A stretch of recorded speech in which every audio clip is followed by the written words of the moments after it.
Baik sahabat, ketemu lagi di kanal Kolase Sakawarga. Hari ini gua sudah tersambung dengan kawan lama, Iqbal Damanik. Kenapa Iqbal gua ajak ngobrol? Karena beberapa saat yang lalu gua melihat di laman Facebooknya ada kabar yang cukup mengejutkan, tapi sekaligus kayaknya gue percaya banyak cerita menarik yang bisa kita bagi ke sahabat semua. Jadi terima kasih Iqbal sudah mau ngobrol nih di kanal ini. Tapi sehat kan lo ya? Iya, Mas. Sehat, sehat. Alhamdulillah. Sehat, sehat. Keluarga juga sehat, semuanya juga udah sehat. Alhamdulillah. Gimana ceritanya Bal? Apa yang terjadi sama keluarga lo sebetulnya? Iya, jadi kayak yang udah Mas baca ya, Ya. jadi COVID gitu ya, yang lagi rame ini gitu, mampir ke rumah gitu ya. Mampir ke rumah dan berketepatan kita lagi kumpul gitu ya, karena Oke. ada situasi yang membuat kita kumpul gitu ya. Jadi karena COVID dan itu memang jadwal kita pulang keluarga waktu itu, jadi lagi di rumah mertua, adik ipar di situ, kakak ipar di situ, keponakan semua di situ gitu ya. Jadi kita kumpul dalam satu rumah. Acara keluarga nih berarti ya? 4 keluarga dalam Oke. satu rumah Oke. gitu ya. Karena situasi kemudian kita nggak bisa balik gitu ya waktu itu, dan kita diskusi Jakarta juga ngambil posisi WFH ya. Jadi ya kita semua memutuskan untuk ya kita stay aja dulu di waktu itu kita di Samarinda. Oke. Jadi kita stay di Samarinda satu rumah gitu ya, dan pas lagi kumpul, jadi begitu COVID datang ya kita juga rame-rame kayaknya. Teridentifikasinya gimana ceritanya, Bal? Terinfeksinya itu kita tahu sebenarnya karena kita mau pulang, Mas. Oke. Jadi kan sebelum pilkada itu kan sebenarnya kita udah ngelihat turun ya. Ngelihat turun situasi gitu, terus rumah juga udah lama nggak ditinggalin gitu ya, ditinggalkan gitu aja. Sepupu kakak dan adik juga berpikir kayaknya ini saat yang tepat untuk kita balik gitu ya. Nah kita balik di rumah kan ada yang mulai dari kayak anak gua tuh yang umurnya masih 2 tahun sampai bokap gua yang umurnya lebih dari 60-an tahun gitu. Jadi rentangnya cukup jauh gitu ya. Kita sebagai persyaratan penerbangan gitu ya, kita tes COVID. Dan selama itu kita nggak melakukan aktivitas yang gimana-gimana, Mas.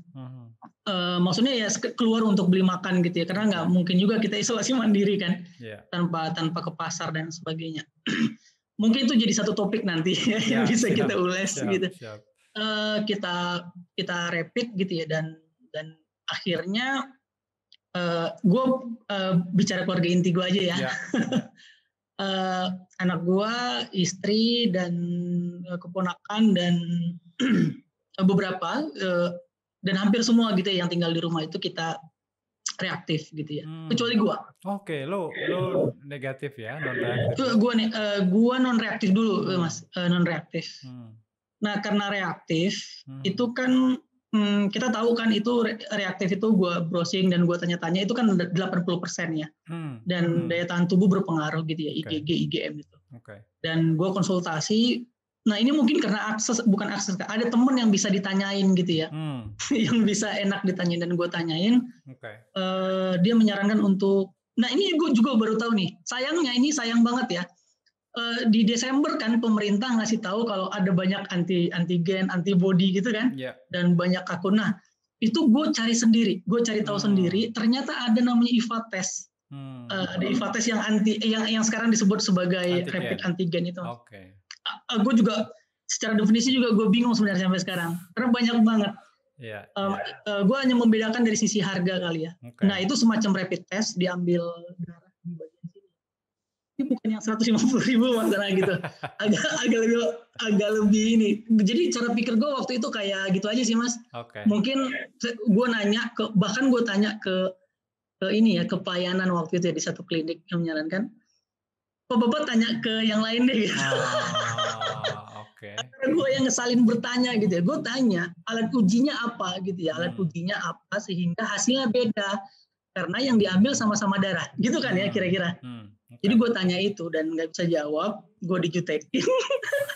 gue pergi ke dokter juga nggak, ke dokternya juga nggak bisa. Tapi sorry, ini posisi lu masih di Samarinda berarti ya? masih di kampung, lu masih. mau balik ke Jakarta atau? Mau balik ke Jakarta, mau balik ke Oke, Jakarta. siap, Jadi siap. satu keluarga mau balik ke Jakarta. Oke. Jadi dan ini kan mahal ya Mas, bukan mahal lah ya, lebih kayak sayang kalau semuanya dites PCR dulu. Jadi gue kayak ngambil proxy gitu loh Mas. Jadi kalau satu kena pasti kena semua gitu kan. Jadi gue ambil proxy dulu sebelum semuanya dites. Nah, setelah IVA tes gitu ya, waktu itu IVA tes itu ada 2 ya, IgG sama IgM. Antibody istri gue tuh udah kebentuk. Udah kebentuk. Terus waktu gue konsultasi dan ini ya pentingnya sebenarnya kita tahu tenaga kesehatan juga lelah gitu ya. Tapi kita betul-betul nggak tahu ini apa ini gitu. Gue nggak tahu IgG itu apa, gue nggak tahu IgM itu apa. Nah tapi akhirnya dia gue tanyain dan akhirnya mau menjelaskan bahwa kemungkinan waktu infeksinya udah lebih dari 14 hari. Gitu. Tapi tidak menentukan bahwa sudah bersih COVID gitu loh Mas. Tapi kemungkinan besar 80% bahasa dia, ya 80% ke atas bahwa istri bapak gitu ya, bilangan istri saya, istri gua tuh udah terinfeksi, kemungkinan besar lebih dari 14 hari. Dan syukurnya istri gua kan memang nggak ada aktivitas ya Mas ya, ke kerja atau apa, jadi di rumah aja. Ya aktivitas di rumah lah gitu ya. Nah, kita masih bisa syukur ya walaupun. Tapi menurut gue itu keren Bal, karena kalau ngobrol sama beberapa kawan kemarin yang positif ya, itu kan memang salah satu yang diserang itu kan memang psikis. Jadi menurut gue psikis itu, Mas, ini gue kalau ngomongin psikis tuh gue berdamai ya dengan gue dan istri gue gitu ya. Karena istri gue tuh butuh waktu untuk diajak ngobrol. Dan itu positif. Jadi istri gue tuh 3-4 kali Mas. Jadi total kita tuh 5 kali lah gitu ya.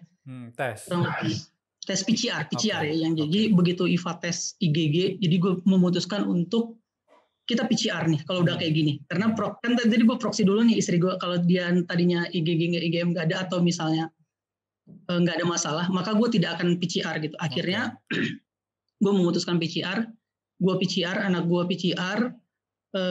Seluruh yang dinyatakan reaktif di rumah itu kita PCR.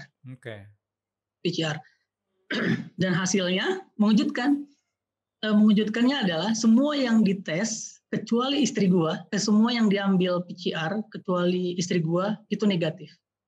Jadi dia sendiri positif. Satu rumah.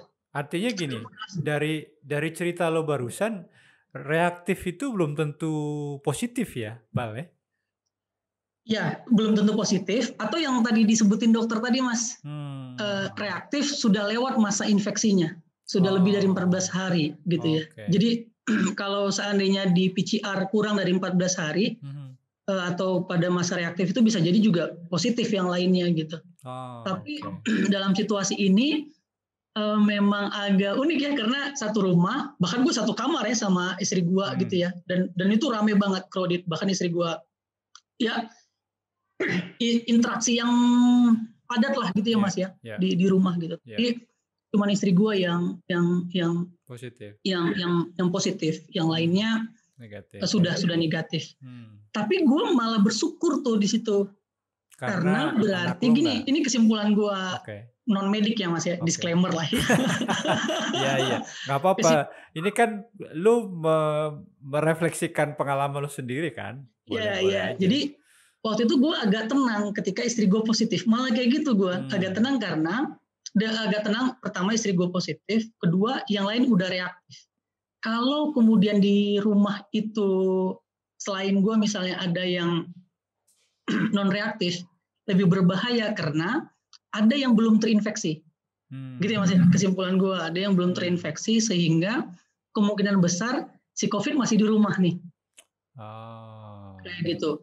Nah, begitu positif kita dan syukurnya kita memang didampingin satu dokter gitu Mas. Jadi satgas menunjuk satu dokter gitu ya. Dan terima kasih buat dokter ini yang udah mau gua tanya-tanya dengan sangat dan malam gitu ya. Saya telepon juga anaknya nangis gitu. Terima kasih buat dokter inilah ya.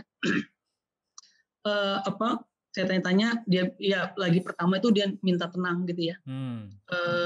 Tapi waktu itu gue ngambil keputusan cepat, kita geser rumah. Geser rumah, pindah gitu ya, pindah rumah, pisah kayak gitu. Artinya yang pisah itu keluarga inti lo aja, lo, anak lo, sama istri lo? Jadi gua, istri sama anak gua bertiga itu kita pindah rumah gitu ya. Nggak jauh, masih di dekat rumah. Pindah, kayak gitu dan didampingin sama dokter ini. Walaupun dokter itu bilang karena penting sebenarnya Mas, rapid tetap penting gitu ya. IVA test tetap penting, karena melakukan secara bertahap, dokter tuh punya analisis yang lebih banyak indikatornya gitu. Jadi dia bisa memutuskan sebenarnya isolasi mandiri ini cukup nih, Ibu, dia katakan ini kan OTG gitu ya, si kecil juga nggak bermasalah, OTG, sempat ada gejala tapi tidak parah gitu ya, tidak sampai ke titik kritis, jadi isolasi mandiri cukup kayak gitu. Walaupun tanda kutip dianggap sudah tidak infeksius ya bahasanya, sudah tidak menginfeksikan lagi gitu, atau virusnya udah mati. Jadi yang hasil yang di swab itu adalah mayat dari si virus atau ya genetik dari si virus ya, sel dan sebagainya. Gue kurang paham sih istilah-istilah medisnya. Nah itu gue udah tenang tuh, 14 hari, benar-benar kita tunggu 14 hari kita di luar. Dan ini yang paling penting sebenarnya Mas, support system ya, support system ya, itu yang mau gue support tanya. system keluarga. Nah gini, sebelum ke situ Bal, gue pengen tahu gimana caranya lu menenangkan diri gitu loh. Gue sih yakin pasti lu panik ya, karena kebayang gue lu punya anak kecil umur 2 tahun dan ada bokap nyokap lo yang juga sudah lanjut usia gitu ya. Nah, gimana caranya lo ngadepin itu di awal-awal, Bal? Jujur gue Mas 1 hari cuman diam sebenarnya. Tetap shock ya, jadi, manusiawi lah. Shock. Jadi kan yang mengambil ke rumah sakit saya ya. Hasilnya ke klinik ya, ke klinik PCR-nya itu gue ngambil gitu, ditelepon gitu ya. Dari bahasanya gue tahu itu sebenarnya udah positif.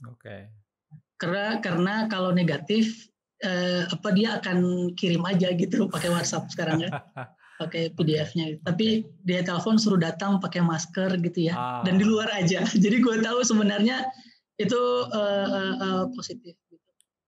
Nah sayangnya memang informasi itu diluan ke istri gue. Kok bisa? Karena kan yang daftar itu nomor istri kan Mas, pribadi ya, jadi satu-satu ya. Nah, jangankan posisi positif COVID ya Mas, tapi psikologis orang beda-beda ya. Istri gua ada yang ngetok pagar aja, dia ketakutan kalau gua nggak di rumah. Itu situasinya kayak gitu. Karena dia sering panik gitu ya. Mungkin nggak umum sih ya, tapi kondisi ibu-ibu kali ya yang masih punya anak kecil, jadi lebih cepat terkejut atau lebih sigap gitu ya kalau ada sesuatu gitu. Jadi pengaruh media juga bisa sih Bal. Ya Mas? Pengaruh media kan, terlalu banyak berita yang menakutkan di luar sana kan bisa juga itu punya. Ya betul, betul Mas, pengaruh media juga ya, karena sosmed juga kan ya, jadi kalau kan kita udah nggak nonton TV ya, ya aku ngeliat juga kita udah jarang nonton TV sih. Nggak nonton TV tapi kan beritanya sekarang di gadget bro. Betul. Sama ini ya Mas ya, tiap orang juga punya kemampuan beda-beda kali ya untuk meng-cross check ulang informasi gitu ya. Kayak ya memfilter lah ya. Iya memfilter dan sebagainya gitu kali ya. Dan nah setelah lu lihat tesnya gimana? Dan sayangnya tuh memang kan kita di kecamatan kita itu tuh tinggi Mas memang. Memang daerah tinggi. Oke. Di kecamatan tuh merah sebenarnya, merah menjelang hitam ya. Jadi aku juga memantau sih sebenarnya, tapi aku sampai bilang, aduh kalau nggak ke pasar gimana gitu ya. Tapi kalau ke pasar beresiko ya. Resiko. Cuman kan kalau nggak ke pasar Padahal itu kita udah minimalisir dengan cara grocery itu kira-kira gitu ya Mas. Grocery itu kita diantar. Kayak kenalan gitu loh Mas. Kalau di kampung kan gitu ya. Yeah. Ada di pojokan jalan gitu, nanti dia akan antar gitu. Yeah. Dan celakanya belum bisa belanja online ya. Gojek masih langka di sana. Oke. Ya lu tahu lah Samarinda. Iya. Terus ya diantar lah. Tapi kalau untuk kayak beli ikan, sayur mayur gitu ya. Memang harus ke pasar kalau. Harus ke pasar. Tapi udah kita tekan sih. Tapi itu memang udah kebiasaan dari dulu. Paling lama itu paling cepat tuh 2 minggu sekali sebenarnya. Jadi kayak 1 minggu dibersihin gitu ya, terus di freezing gitu. Jadi supporting system dari tetangga atau saudara atau keluarga besar gitu nggak memang belum kebentuk ya, Bal? Atau gini kan, kalau ceritanya teman-teman di tempat lain ya, terutama kemarin sama Mbak Anis itu kan karena suspek pertama itu kemudian, dan kebetulan juga tinggal di komplek perumahan ya, jadi supporting system dari tetangga itu langsung kebentuk tuh, orang yang positif di rumah aja, nanti tetangganya yang supply kebutuhan sembakonya. Dan gua nggak tahu ya di tempat lo karantina itu belum. Ya? Bahkan di tempat gue sebenarnya masih ada stigma Mas. Nah ini yang PR lah bagi kita ya, bahwa support di sekitar kita itu tuh penting. Jadi misalnya kayak mendekat aja ke halaman tuh orang takut gitu, yang sampai ke titik itu gitu. Jadi waktu itu gue memutuskan biar orang tahu sendiri tanpa kita kasih tahu, tapi kita tetap menjaga jarak gitu ya. Karena kalau kita kasih tahu satu RT atau satu gang panik itu lebih susah kita ngatasinnya gitu, karena informasinya udah kemana-mana gitu, misalnya informasi tentang COVID gitu ya Mas ya. Stigma yang muncul apa, Bal, di kalangan masyarakat? Yang lebih parah tuh orang tuh lewat depan rumah aja kalau udah tahu itu ada yang COVID gitu. Padahal kan kita tahu ya, misalnya yang virus itu kan juga ada di droplet gitu ya. Droplet gitu. Jadi kalau kita lewat depan rumah orang yang terinfeksi COVID nggak apa-apa. Atau ketika dia udah isolasi mandiri keluar di kamar itu ya udah aman gitu loh. Ya tinggal sirkulasi udara gitu. Tapi situasi kayak gitu masih terjadi gitu ya. Jadi kayak padahal kan sebenarnya kalau misalnya mau saling bantu gitu ya, kayak yang selama ini ada yang kita dengar ya, taruh makanan di gerbang, terus pulang dan diambil itu ya.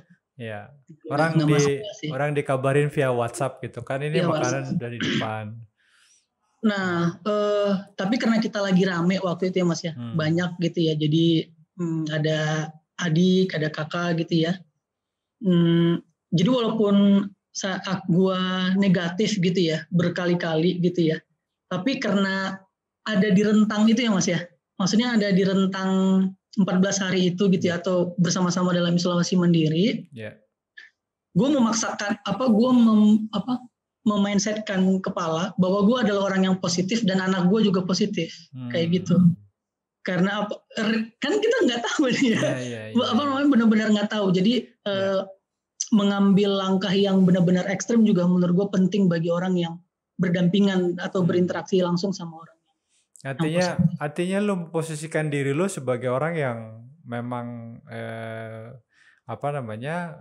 carrier, oleh karena itu sense of krisis lo tetap kejaga gitu kan, maksud lo tadi ya? Iya benar Mas. Bahkan anak gue anggap positif gitu, walaupun dia cuma reaktif ya, 2 kali reaktif PCR negatif gitu ya. Gue tetap anggap dia sebagai carrier dalam rentan waktu isolasi mandiri 14 hari itu ya Mas ya, pokoknya selama 14 hari itulah.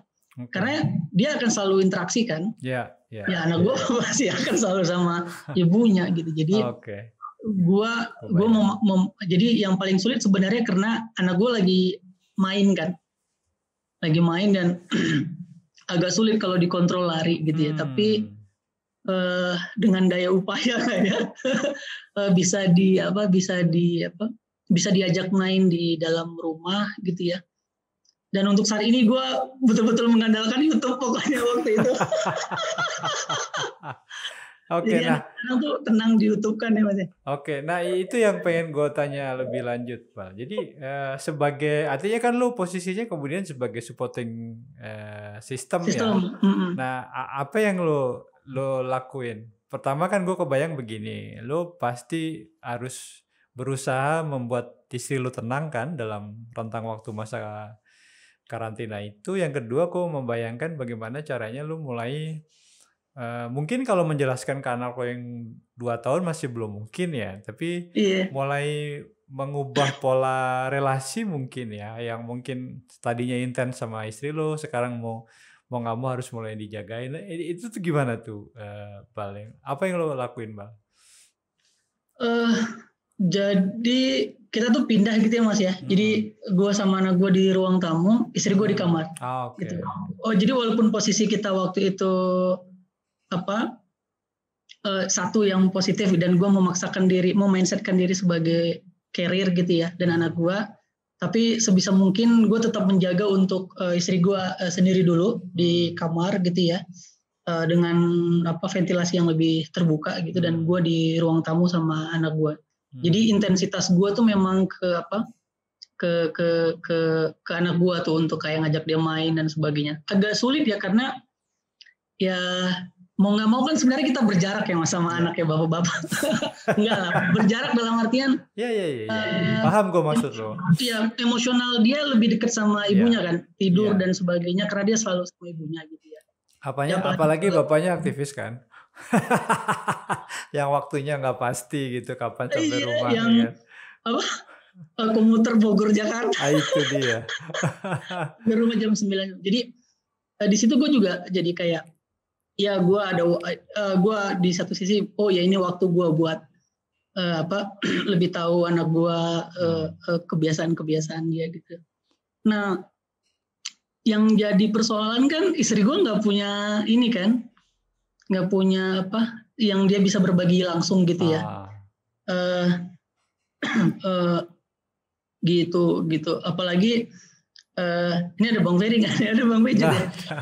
Istri gue kan lulusan hukum ya, jadi debat itu lebih sering daripada santai ya. Ya. Gitu ya, jadi maksudnya ya artinya gue kebayang gini, Bal. Artinya kan kalian berdua termasuk gue juga sih pastinya ya, terminologi kesehatan tuh kan nggak terlalu paham ya.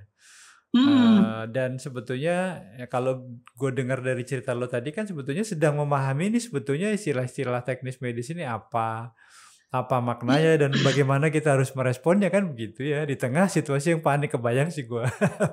Kebayang, dan gue berdebat sama istri gue membedakan antigen dan antibody. Iya. Ya dan kita ada dokter itu ya yang bisa kita tengahi. Dan soal keputusan juga ya Mas ya. Soal keputusan kayak misalnya kayak istri gue, ini kan udah nggak infeksi, jadi lebih aman sebenarnya. Tapi gue yang lebih ngambil krisis. Ini kita masih dalam situasi krisis, walaupun tidak OTG gitu. Jadi kita tetap di rumah gitu. Nah support yang lain itu ya kayak adik kakak istri gue gitu ya. Jadi kayak mereka ngobrol gitu ya, chatting, bikin grup sendiri kita malah dalam situasi isolasi mandiri itu yang isinya lucu-lucuan gitu ya. Karena kan kalau di grup keluarga kan banyak orang tua tuh. Jadi kita kakak beradik gitu ya yang bikin grup keluarga isinya lucu-lucuan, cerita film India terbaru gitu ya.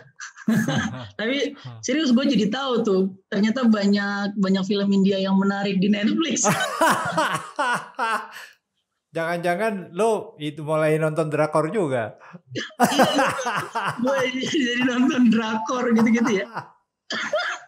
Itu menurut gue healing ya Mas ya. Iya. Gue tidak, tapi gue dalam masa isolasi mandiri itu di awal-awal kita memang punya perdebatan tentang terminologi, ngobrol ke dokter gitu ya.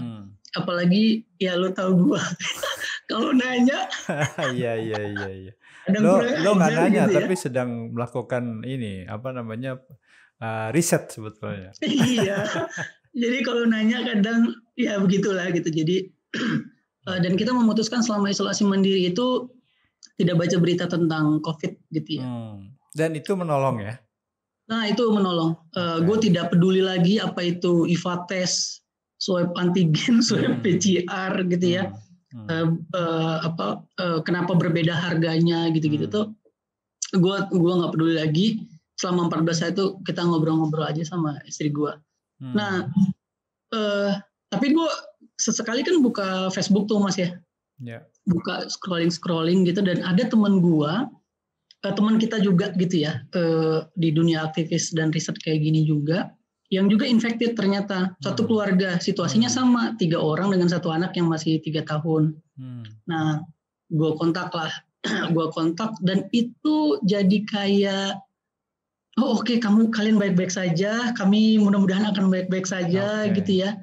Kalian menjalaninya berapa hari gitu. Jadi kayak gue punya benchmark gitu kali, baseline kali ya Mas ya.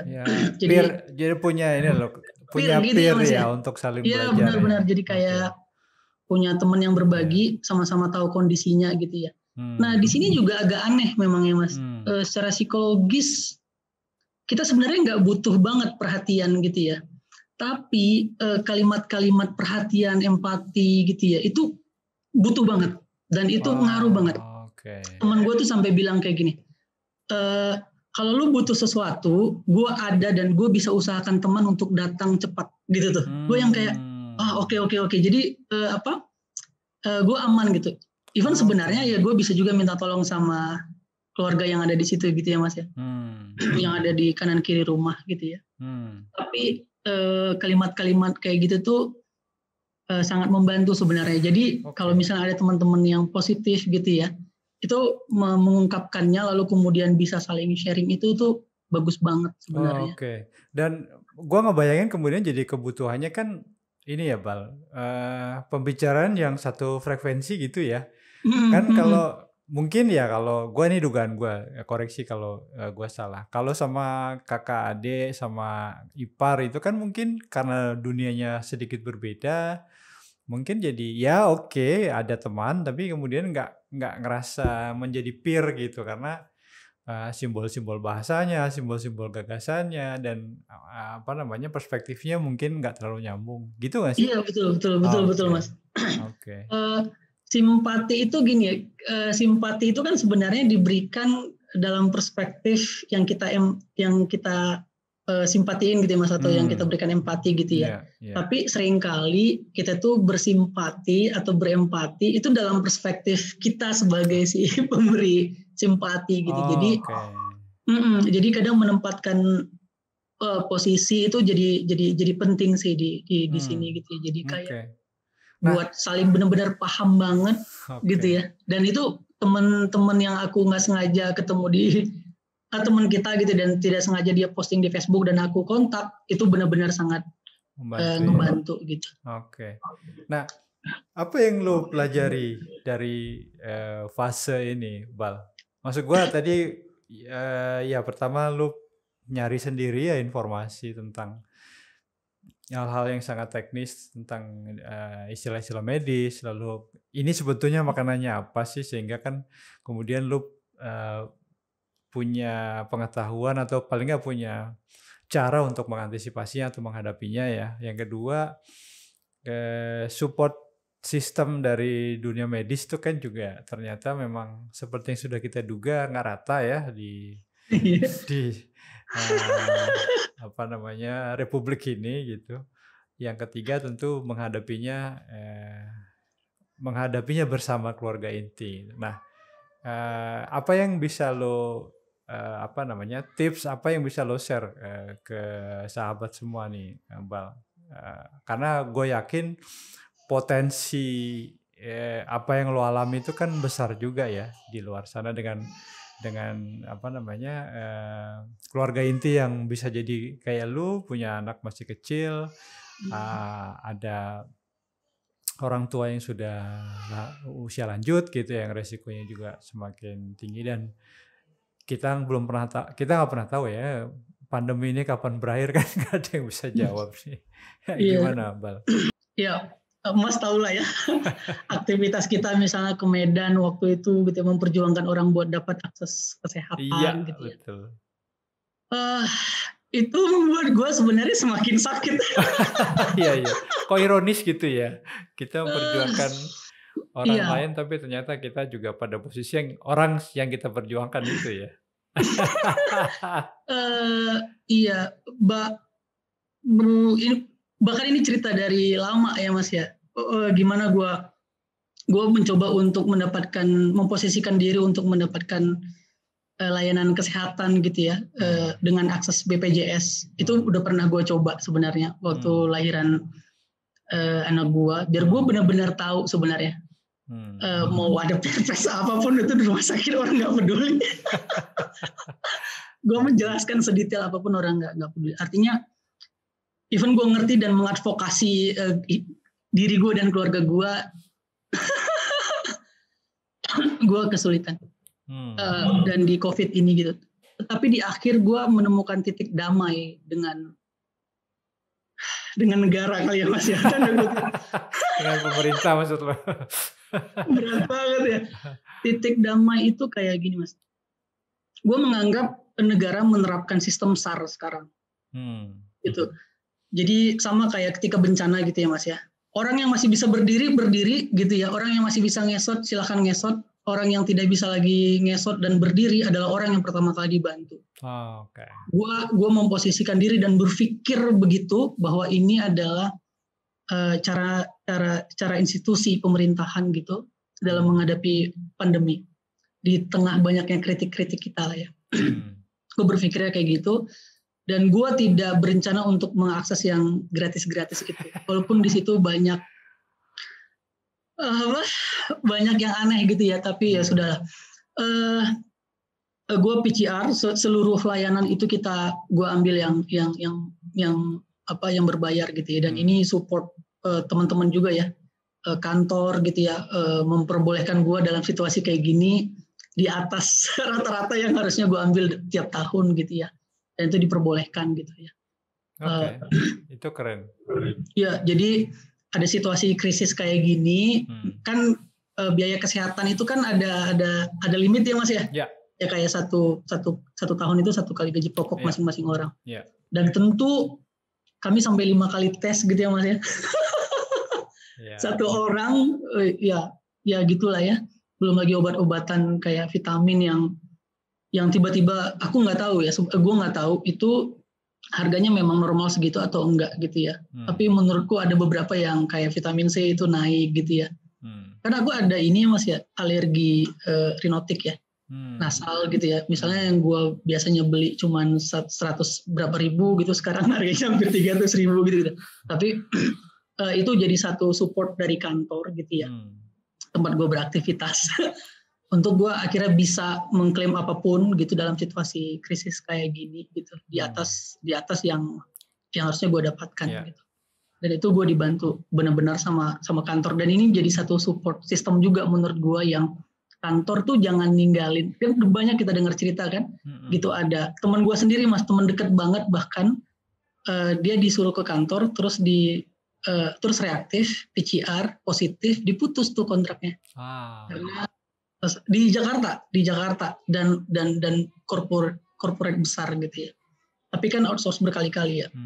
Nah, ya lagi-lagi gue bersyukur karena kantor support gitu ya. Nah, kritik gue adalah karena ketika data, lagi-lagi soal data ya di Indonesia ya. Panjang diskusi kita, Bal, kalau data, Bal. Jadi gini Mas, istri gue kan positif ya 1 kali gitu ya. Kita tuh datang, dia nggak tahu tuh yang datang tuh pasien positif atau pasien negatif, dan dicampur aduk. Ini di fasilitas kesehatan yang lu datengin ya? Yang gue datangin, terus gue tanya, Pak kita mau PCR mandiri gitu ya, mandiri, dan gue belum nanya yang gratis nih. Tapi gue harus menjelaskan kan situasinya bahwa yang di dalam mobil ini adalah orang yang sudah dinyatakan positif. Yaudah Mas, ngantri di sini. Gimana maksud lo? Gue dalam situasi isolasi mandiri walaupun 14 hari gue tes lagi gitu. Ya enggak gitu kan. akhirnya tuh Mas, kita memutuskan untuk yang kayak jadi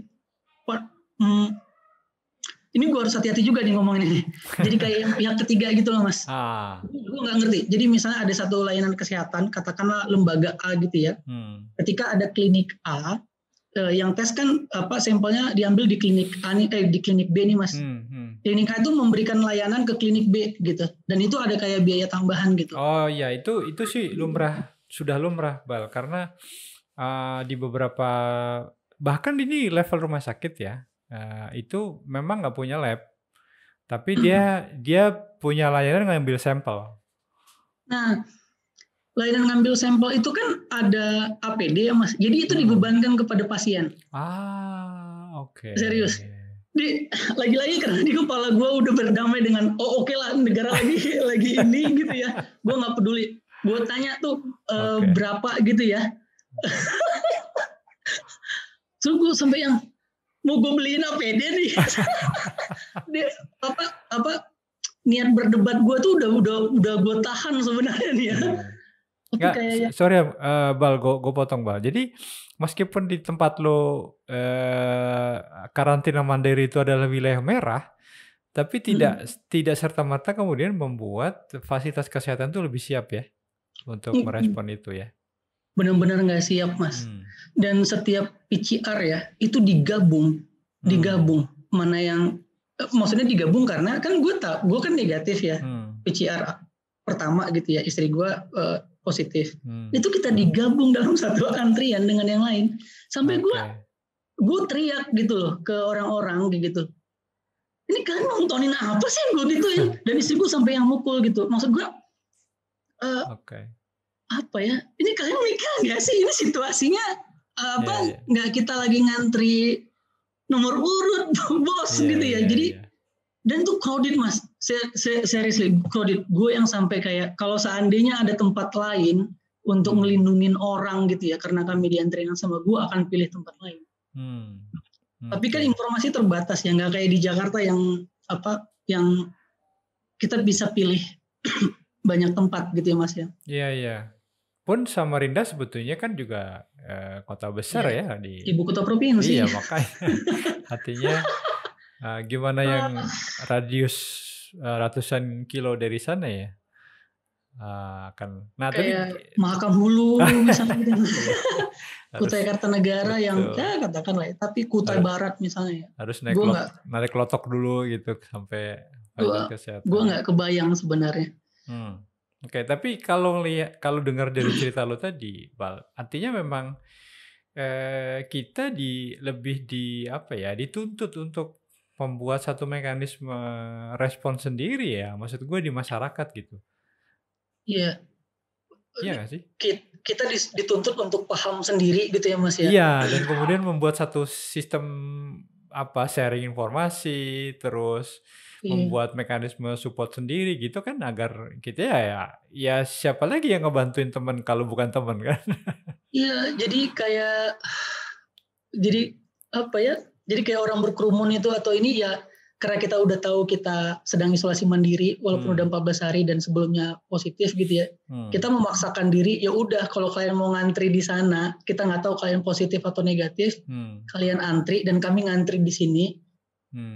Walaupun agak menyulitkan karena gue harus mantengin telinga karena dia nggak pakai pengeras suara, nggak pakai. Dan yang paling sakit bukan sakit ya Mas ya, karena anak gue harus di swab juga kan. Anak gue sampai harus di swab dan sampai sekarang dia tuh sampai bilang kalau punya cita-cita tuh nggak pernah mau jadi dokter hidung. sakit ya berulang kali kan. Oh iya. Tapi mau nggak mau kan harus dilakukan gitu Mas, karena sampai pada istri gue tuh terdeteksi 3 kali positif. 3 kali positif, dan itu yang sebenarnya yang paling berat itu positif terakhir ya. Karena berpikir kok selama ini terus kita karena udah melewati isolasi mandiri, Bapelkesnya tuh nerbitin surat bahwa telah dinyatakan sembuh karena sudah melakukan isolasi mandiri. Bukan berdasarkan tes. Bukan berdasarkan tes. Terus kan Oke. gue tanya ya, ini sembuh gimana? Ya ada Permenkesnya katanya. Nanti gue share deh Oh. suratnya, gue WhatsApp. Ada. Tapi gue masih nggak, walaupun udah dinyatakan sembuh dan boleh beraktivitas dan maksudnya tidak lagi isolasi mandiri gitu ya Mas ya. Tapi gue tetap memutuskan untuk isolasi mandiri. 7 hari waktu itu. Artinya 14 hari plus 7 hari. Plus 7 hari waktu itu. Oke. 7 hari gue pilih untuk PCR lagi gitu ya Mas ya. PCR lagi, kalaupun masih positif gue akan PCR lagi 7 hari lagi. Jadi gue ambil rentang 7 hari. Dan 7 hari ini yang sebenarnya lebih berat dari 14 hari sebelumnya. Karena kan berpikir ini ada apa, kenapa positif terus gitu ya Mas ya. Dan di masa ini yang gue butuh waktu dan istri gue butuh waktu. Jadi gue tidak bicara, istri gue tidak bicara, dan kita cuman diam aja gitu. Jadi nggak kita bahas, sama sekali nggak bahas. Dan karena pernah gue coba untuk ini jadi penting juga sebenarnya kali ya Mas ya. Gimana? Jadi si dokter yang kedua ini agak frankly gitu ya ngomong, karena udah capek kali ya. Dia langsung telepon istri gue udah tahu nih kalau misalnya nomornya nggak dikenal tuh dalam situasi kayak gini gue jaga-jaga. Jadi gue yang angkat. Dan si dokternya nggak mau ngomong ke gue. Dia harus ngomong sama pasiennya langsung. Gue udah bilang ke saya aja, bilang kayak gitu. Si dokternya nggak mau. Bukan dokter ya, yang ngambil sampel ya Mas ya, yang ngambil sampel orang lab gitu ya, tenaga kesehatan lah, nakes lah ya, dikasih ke istri gua, ya bener aja reaksi istri gua tuh yang panic attack, yang ya lu tau lo orang panik ya Mas ya, yang gue cuman bisa ngeliatin doang, anak gue jauhin gitu ya, gue letakin jauh, gue taruh jauh dan di dekat gue gitu ya gue tunggu sampai dia benar-benar tenang gitu. Dan itu menurut gue situasi yang sebenarnya gue juga nggak tahu mau melakukan apa gitu ya waktu itu. Tapi kenapa tenaga kesehatan itu nggak mau ngasih informasi ke lo? Mungkin karena ini ya Mas ya, dia butuh ngomong langsung bahwa ini adalah orang yang terinfeksi gitu ya. Tapi harusnya si labnya bisa bicara langsung ya ke gue. Walaupun even gue tahu bahwa itu udah pasti positif lagi sebenarnya hasilnya karena udah gitu. Tapi nggak mungkin karena dia memaksakan ya. Dan gue berpikirnya waktu itu ya itu protokol kesehatan Satgas COVID atau apalah gitu ya. Untuk mereka ngomong langsung sama pasien. Dan betul meledak gitu ya. Gue yang 2 hari kayaknya, 2 hari pasca istri gue cooling down gitu ya. Dan itu berat bagi istri gue. Gue memutuskan untuk bilang sama istri gue, ini kita udah jadi gue pakai surat itu juga. Ini sebenarnya kita udah isolasi mandiri. Dokter benar-benar tahu bahwa kita udah sembuh. Kemungkinan yang ditemukan adalah genetik dari si virus gitu. Jadi tenang aja, nggak usah takut gitu ya. Karena kita semua di sini anggap saja sudah terinfeksi antibodi. Gue bilang kayak gitu. Tapi nggak cukup ceria gitu ya Mas ya. Santai walaupun nggak gue ajak kemana-mana, ya nggak bisa kemana-mana juga ya. Kalau dulu kan ayo ke Alfa gitu ya. Atau ke mall, ke Botani Square. Enggak, jadi ya kita diam aja sampai akhirnya hari kelima udah mulai tenang, gue obrolin gitu ya untuk ayolah kita PCR lagi di tempat yang berbeda. Gue browsing, gue tanya-tanya, coba PCR lagi di tempat berbeda. Dan gue masih dapat support kantor untuk melakukan PCR itu, dan gue gunakan dan bertiga. Dan bertiga, dan akhirnya negatif. Negatif, dan itu udah yang gitu ya.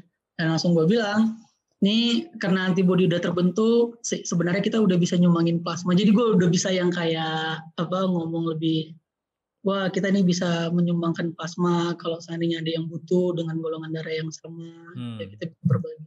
Istri gue sebenarnya sampai sampai beberapa waktu yang lalu itu belum mau ngobrol ke siapa-siapa bahwa dia COVID gitu ya. Tapi gue sampaikan bahwa sebenarnya terinfeksi COVID tentu bukan aib gitu ya. Yeah. Karena aib dan nasib itu kan berbarengan ya Mas. Jadi bukan aib gitu ya, memang nasib kita lah yang kemudian terinfeksi gitu ya, walaupun ya kita menerapkan protokol kesehatan gitu ya. Kita terinformasi dengan terinformasi dengan baik gitu. Tapi ya akhirnya ya bisa berdamai gitu ya Mas ya. Akhirnya dia bisa berdamai dan bisa ngobrol ke orang, saya survive kayak gitu ya, keluarga survive, dan kalau ada yang butuh bantuan, diskusi, dan kami membuka diri untuk itu. Dan istri gue membuka itu di grup-grup pertemanannya dia. Ya. Keren. Karena menurut gue itu memang yang dibutuhkan orang lain ya. Maksud gue kalau tadi dari cerita lo kan memang punya peer untuk saling berbagi informasi itu memang sangat membantu ya. Apalagi di luar sana kan mungkin nggak semua orang punya curiosity atau keingintahuan sedalam lo, Bal. Browsing, nonton YouTube di tengah kepanikan gitu ya. Lalu nyecer dokter gitu kan. Nggak. Atau juga mungkin soal akses. Nggak semua orang punya kemewahan untuk mengakses tenaga kesehatan atau dokter gitu kan. Ya, kita ngomongin akses ya Mas ya, itu jadi berat, dan itu juga yang bahan pikiran gue sebenarnya. Kayak ya gue ada pada posisi privilege yang gue kritik selama ini. Ya nggak semua orang kan, misalnya kayak gue bisa menemukan kantor yang bisa support gue gitu ya di satu sisi. Dan gue tidak, ini juga gue nggak ngobrol ke teman yang putus tenaga kerja ya di Jakarta dan banyak gitu ya. Nggak satu dua loh Mas, teman deket malah yang kena putus gitu. Iya. Maksudnya mereka nggak dapat sistem nggak dapat support yang ini gitu. Bahkan dan agak salah sebenarnya cara pandang gue soal negara yang menerapkan sistem SAR tadi kali ya ke gue gitu ya. Itu cuma membuat menenangkan sebenarnya ya. Karena kalau itu terjadi pada orang yang dia tidak punya support itu, kita bisa ngebayangin sebenarnya apa yang terjadi di dia, atau orang itu akan menjadi masa bodoh gitu ya Mas ya, dan udah gue tularin aja nih ke orang negara juga nggak peduli sama gue gitu. Mumpung di rumah gue nggak ada orang tua, nggak ada anak kecil misalnya kayak gitu ya Mas ya. Ya, atau tidak peduli sama sekali sebetulnya ini COVID ada atau enggak. Iya gitu, jadi ya aku positif terus kenapa gitu ya, sehat-sehat aja kok gitu, nggak ada dokter yang dampingin. Karena nggak mudah loh Mas isolasi mandiri gitu. Iya, benar. Gue aja kuat di rumah full gitu cuma 2 minggu Bal. Habis itu tetap aja kelayapan. Berat Mas, berat. Jadi kayak apalagi situasinya kita bukan sekedar di rumah gitu ya Mas ya, memang ada psikologis yang tidak baik-baik saja gitu. Ditambah yang lo alami ya, situasi di rumah kan pasti beda dengan situasi hari-hari biasanya kan, karena ada ketegangan, ada pressure psikis gitu yang dialami oleh lo sama istri lo kan. Ada yang menarik juga, mertua gue melewati masa krisis ya Mas ya. Oke. Beliau itu udah 60-an lebih gitu ya. Reaktif terus kalau dites karena IgG-nya udah antibodinya udah aktif gitu ya, walaupun PCR-nya beliau negatif gitu ya. Tapi sempat melewati masa yang hilang indera perasa dan sebagainya, demam tinggi, terus tidur aja, diare gitu ya Mas. Dan penting waktu itu mungkin karena lagi-lagi ya akses informasi ya Mas ya. Privilege ini memang kita bisa nanya ke teman yang dokter gitu ya, dalam situasi kayak gini apa yang kita lakukan, dan memang gue tidak berpikir untuk rumah sakit dulu sebenarnya Mas. Bukan karena kayak yang gimana-gimana ya, yang selama ini ditakutkan orang ketika ada yang terinfeksi dan sebagainya gitu, dan berpulang gitu nggak bisa. Kita mikirnya nggak kayak gitu. Waktu itu gue cuma berpikir, gue tuh bilang ke keluarga, itu bilang rumah sakit itu lagi crowded. Iya, betul. Crowded, dan dia benar-benar nggak tahu yang datang itu positif atau negatif. Dan semua prosesnya dites. Dan di Indonesia, aduh ini juga. Kita tuh masih sistem yang berpikir tuh masih analog banget kan. Bukan merendahkan diri ya Mas, cuman Iya. penularan infektif di rumah sakit itu tinggi banget karena orang datang tuh kayak aku bilang tadi, antrian tuh masih sama, tempat duduk masih sama gitu ya. Nggak ada satu sistem misalnya yang kayak diciptakan kita online dulu, reservasi dulu, si nakes benar-benar siap dengan APD-nya, terus kita dites gitu ya. Lalu kemudian tidak COVID dan digeser. Ini nggak kayak gitu kan Mas? Iya. Kita dicampur aja dalam satu basket terus disaring kayak gitu kan. Nah kalau beruntung lo beruntung, kalau nggak beruntung jadi aku berpikirnya waktu itu ke rumah sakit bukanlah pilihan tepat. Jadi kita di rumah aja, terus kontak teman yang dokter, nanya resep dan sebagainya gitu ya Mas ya. Kasih tahu gejala, divideokan gitu ya. Terus riwayat kesehatan kita ya gue bahkan gue ketik di Word riwayat kesehatan dari tahun berapa ke tahun berapa gitu. Sehingga teman yang dokter benar-benar tahu ngasih apa dan alhamdulillah kita melewati semuanya dengan baik dan semuanya sekarang alhamdulillah sudah negatif termasuk gua. Alhamdulillah. Semuanya. Tapi ini memang ini ya, gua mendengarnya aja ini pengalaman yang ya meskipun tidak semua orang tidak pengen mengalami ini, tapi sekarang ini kan resiko semakin dekat ya, Bal ya. Maksudnya peluang itu semakin dekat kan karena ada klaster keluarga dan klaster teman-teman dekat dan paling tidak kalau dengar cerita lu barusan dan beberapa kali gue juga ngobrol dengan kawan-kawan tuh kan memang semakin mendekat ya. Kawan-kawan kita kok satu-satu mulai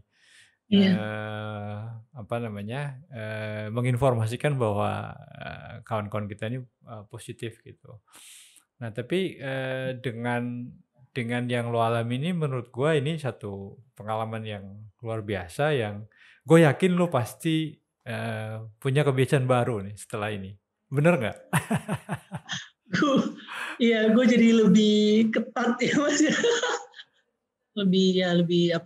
lebih aware ya sama kesehatan lah tentu, sama protokol kesehatan lah. Sebenarnya gue mikirin orang sih ya. Iya. Karena kalau kita kan udah antibodinya udah kebentuk dalam tanda kutip, gue juga nggak tahu ya Mas ya karena gue selalu non reaktif dan negatif gitu ya. Jadi gue juga tetap masih beresiko. Bahkan masih ada kasus reinfected kan sebenarnya di luar, tapi kita nggak tahu di Indonesia.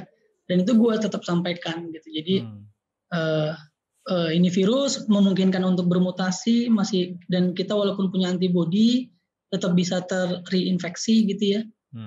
Karena waktu gue tanya dokter juga antibodi itu bisa sampai 6 bulan bertahan kata dia. Jadi IgG atau IgM itu tetap bisa sampai 6 bulan. Artinya ya suatu saat antibodinya akan hilang gitu kan ya.